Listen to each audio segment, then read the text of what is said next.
Dear friends, आज मैं बात करने वाली हूँ एक सोवेरियन गारंटी की और एक बात करने वाली हूँ रिजर्व बैंक ऑफ इंडिया के अंदर सिक्योर्ड सेविंग की। तो सिक्योर्ड सेविंग की में क्या क्या आता है? हमारी RD, FD, KVP, NSC, post office. RD हमारी होती है जिसमें हम जमा करवाते हैं पैसे कुछ सालों के लिए। एफडी होती है एक सिंगल डिपॉजिट अमाउंट करवाते हैं।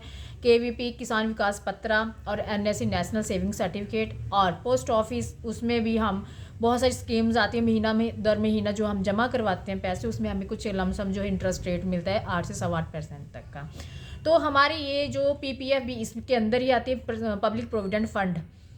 तो ये जो चीज़ें हैं जो मैंने अभी आपको गिनाई हैं, ये रिजर्व बैंक ऑफ इंडिया के अंडर आती हैं। और जो दूसरी हम बात करते हैं एलआईसी की, वो एलआईसी के अंदर आता है सोवेरियन गारंटी। तो सोवेरियन गारंटी क्या है? रिजर्व बैंक ऑफ इंडिया के अंदर जो गारंटी है सिक्योर्ड सेविंग, वो क्या है आज हम थोड़ा डिस्कस कर लेते हैं। तो आइए चलते हैं, थोड़ा सा इसकी तरफ मूव ऑन करते हैं। एग्जाम्पल के तौर पे अगर हमने पोस्ट ऑफिस में कोई स्कीम लिया है, पब्लिक प्रोविडेंट फंड पीपीएफ में हमने सेविंग करवाई, अब वहाँ पे एटीसी के अंडर हमें टैक्स रिबेट मिल रहा है और मेच्योरिटी मिल रही है, ठीक है। और वहीं पे एलआईसी के अंडर हमें टैक्स रिबेट मिल रहा है, सेविंग मिल रही है, रिस्क कवर मिल रहा है। तो अब मान लीजिए कि मिस्टर ए है, उसने क्या किया कि उसने पीपीएफ में इन्वेस्टमेंट की 1-1 लाख रुपए अगले 20 सालों के लिए। तो 20 लाख में उसका 20 सालों में 20 लाख रुपए उसका जमा हो गया। और वहीं एलआईसी में भी सेम 1-1 लाख रुपए अगले 20 सालों के लिए जमा किए, तो 20 लाख रुपए वहाँ भी जमा हो गया। अब रिटर्न की बात करते हैं तो एटीसी के जो टैक्स रिबेट है वो पीपीएफ में मिल रहा है, एटीसी जो है टैक्स रिबेट जो है एलआईसी भी दे रही है। अब हम मैच्योरिटी की बात करते हैं। 20 साल बाद पीपीएफ में क्या मिल रहा है? पीपीएफ में मिल रहा है 20 के ऊपर 43 लाख रुपए, 43 लाख रुपीज़ मिल रहे हैं। और वहीं हम एलआईसी की बात करें तो एलआईसी में जो मिल रहा है 20 लाख के ऊपर 40 लाख रुपए। अब यहाँ पे 3 लाख का जो है थोड़ा सा कम ज़्यादा का है, वो हम आगे डिस्कस करते हैं। मान लीजिए किसी ने ये प्लान लिया था और पीपीएफ में इन्वेस्टमेंट की, जैसे हम अभी डिस्कस कर रहे थे कि 1-1 लाख 20 साल तक जमा किए, 20 का 43 लाख पीपीएफ में मिला। और वहीं एलआईसी में 1-1 लाख रुपए जमा किए अगले 20 सालों के लिए, 20 का 40 लाख रुपए मिला। अब खुदा ना करें कुछ मिस हैपन हो जाए, तो अब पीपीएफ में क्या मिलेगा?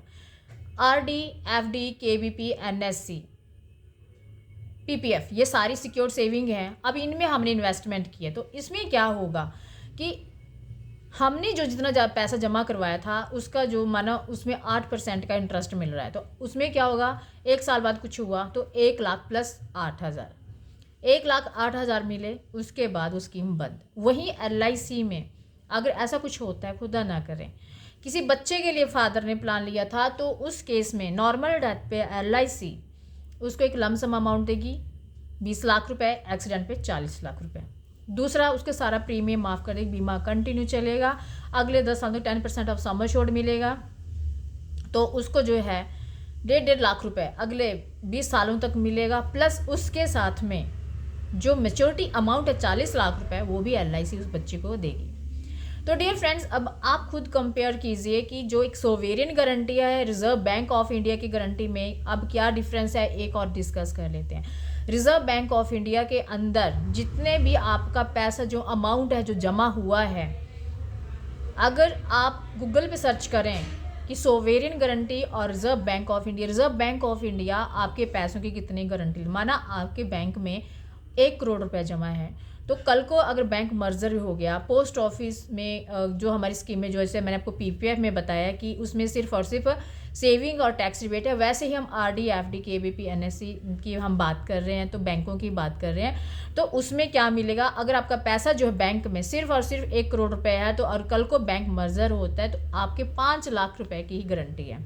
आपको 5 लाख से ऊपर कोई पैसा की 95 लाख जो पैसे जो थे वो डूब गए, उसकी कोई गारंटी नहीं लेंगे।